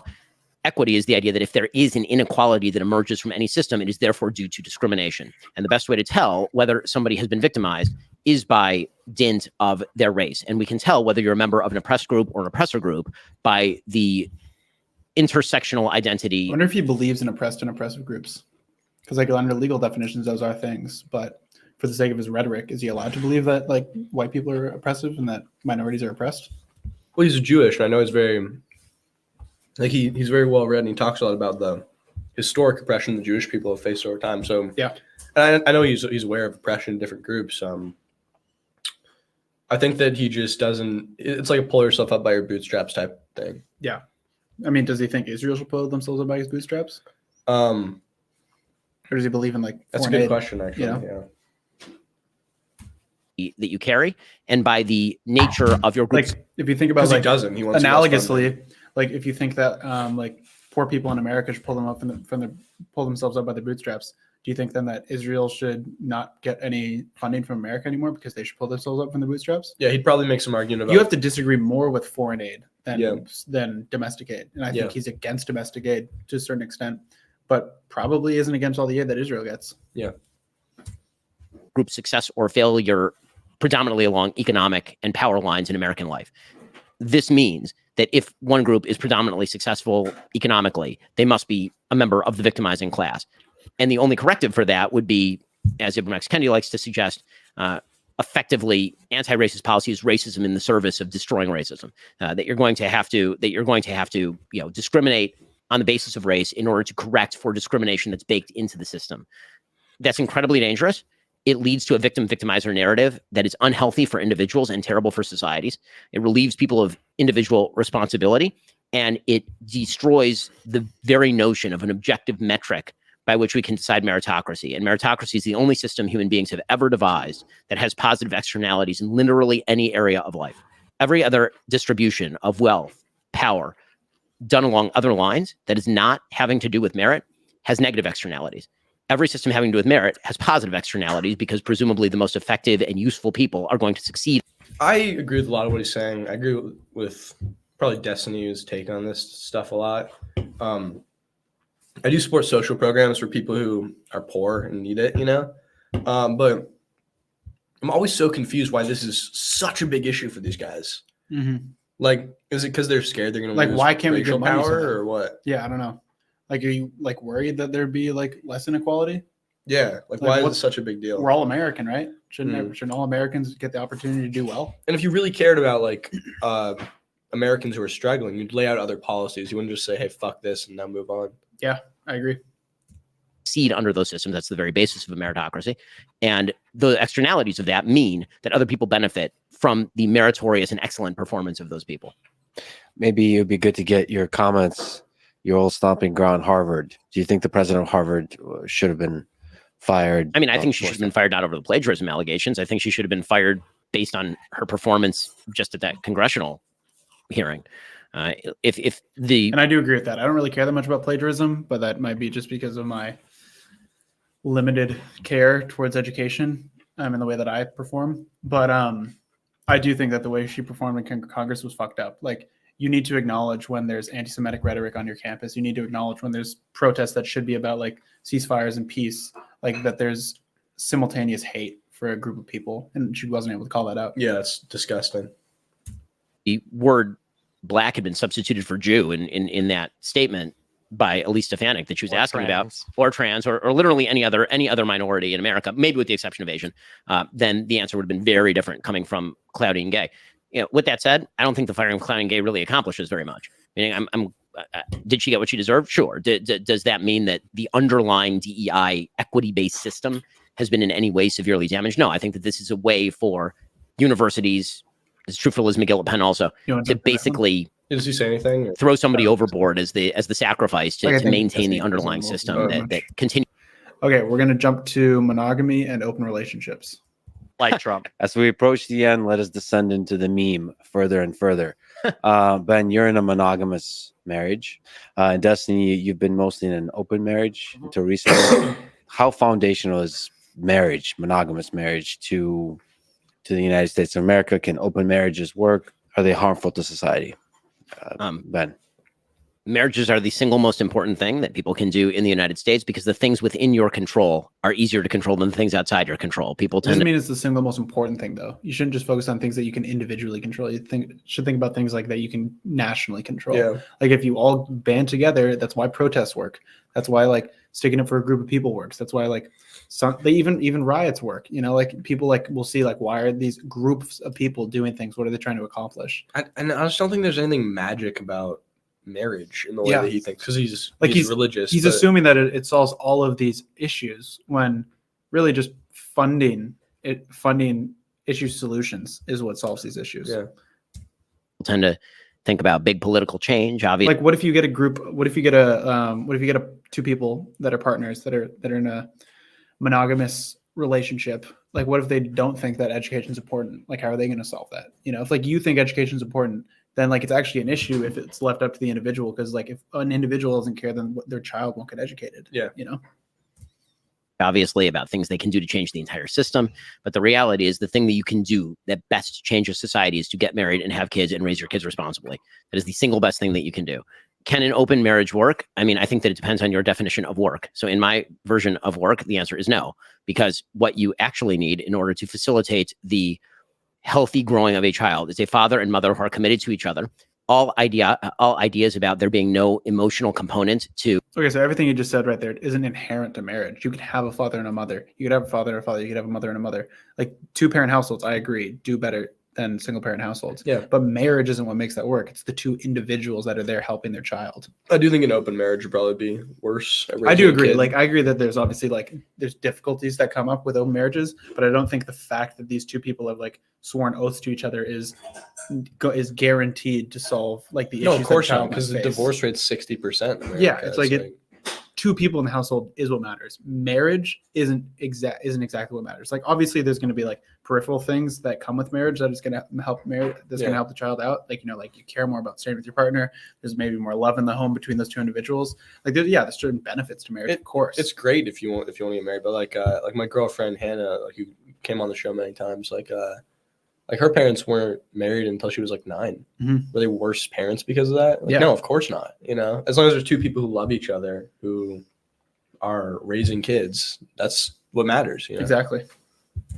To sexual activity are completely specious. That it is truer for men than it is for women, but it's not true for either. The idea of a full commitment to a human being with whom you genetically create children, which is typically how we've done it throughout human existence, is in fact the fundamental basis for any functional civilization. It allows for the transmission of culture and values. It allows for the transmission of beliefs and responsibility, and it gives the great lie to both the communitarian lie and the atomistic individualist lie. The communitarian lie is that you belong to the giant community of man, which is not true because you have a family, and your allegiance should be and is naturally to the members of your family. Like, I don't even know if I agree with that. Like, you are a part of the community of man. You are a part of like a more national community. Those are things you might not think it's like more important. You might think it doesn't. You might think it doesn't as important as it doesn't like sway your decisions as much. But you are still part of that community. Mm-hmm. Like, you might not think it's as important of a community, but it's just not even true. Family first. That's how we learn, and then we expound that out. And it also is a lie to the notion that we are all atomistic individuals with no responsibilities. We are born into a world of responsibilities. Everyone is born into a world of responsibilities and rules and roles, and those are good.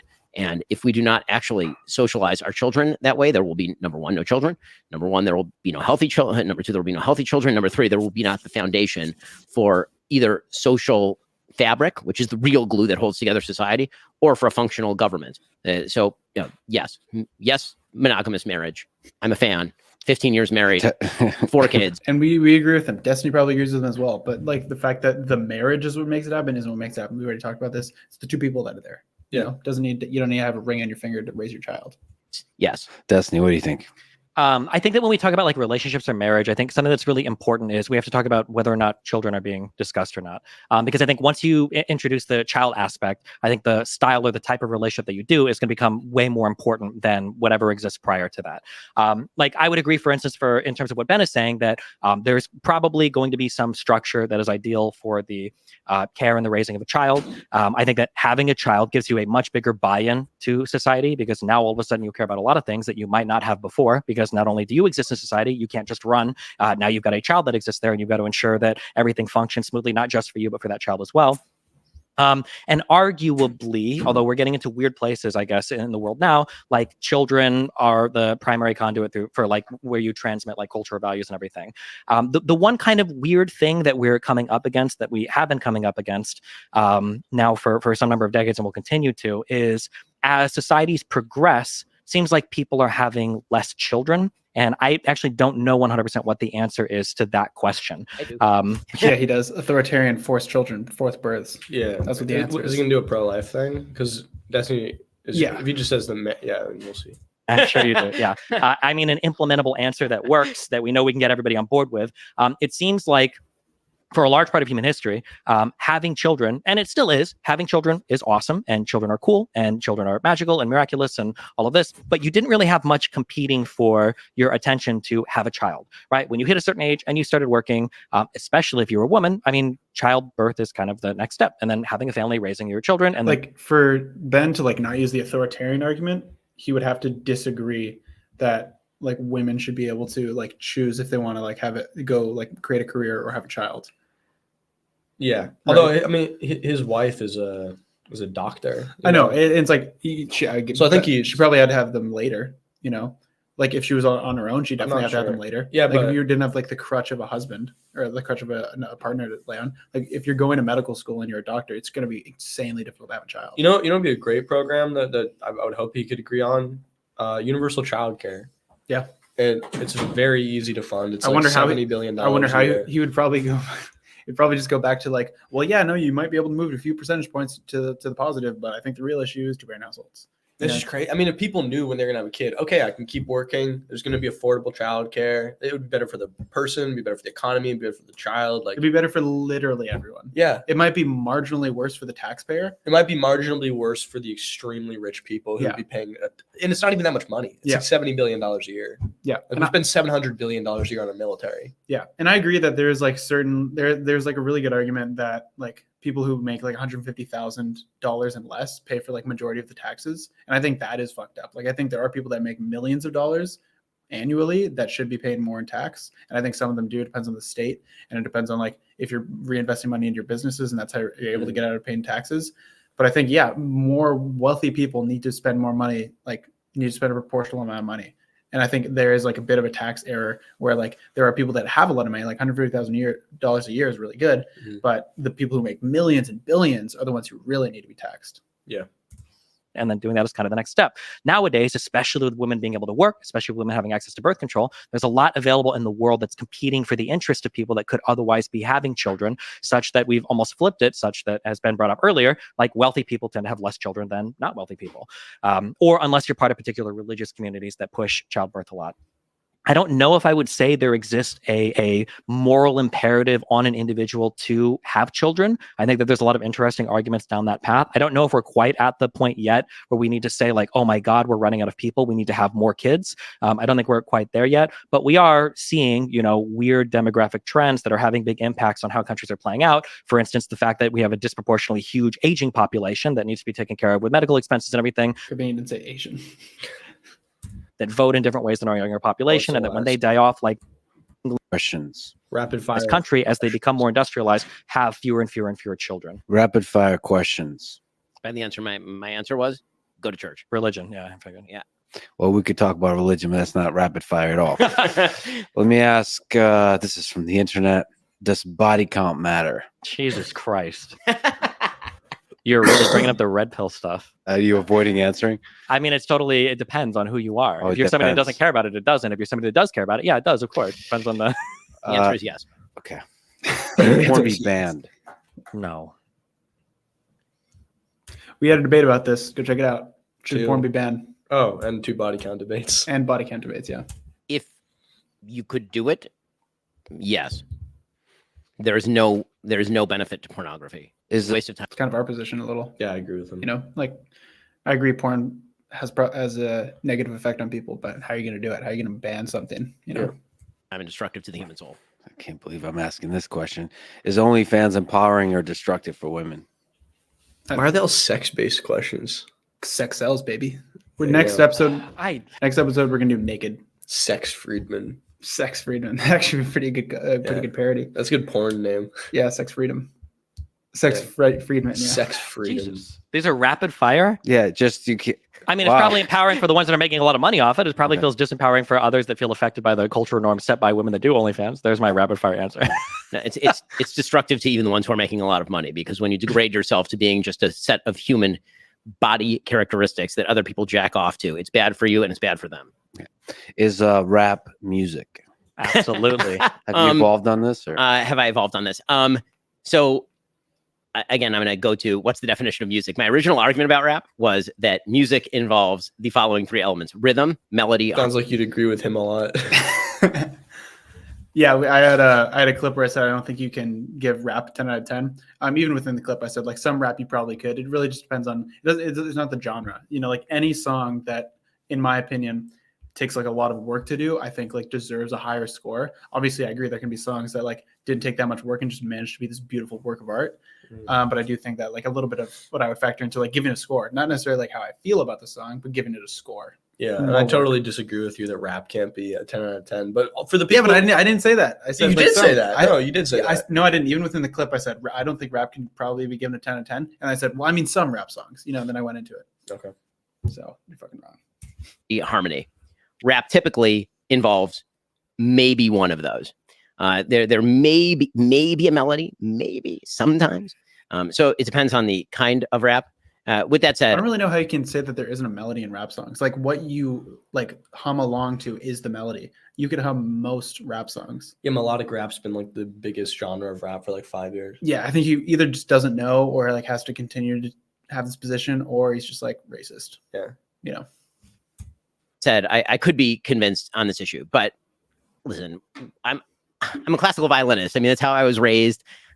I listen to Beethoven and Brahms and Mozart, like in the car with my kids. So Yeah, sure. Okay. Well, Thank you for watching. yes. Comment down below who won the debate, Destiny or Ben Shapiro. Hope you enjoyed. We appreciate it. Thanks for watching. If you got this far, Subscribe. subscribe. It really helps out smaller creators. Cool.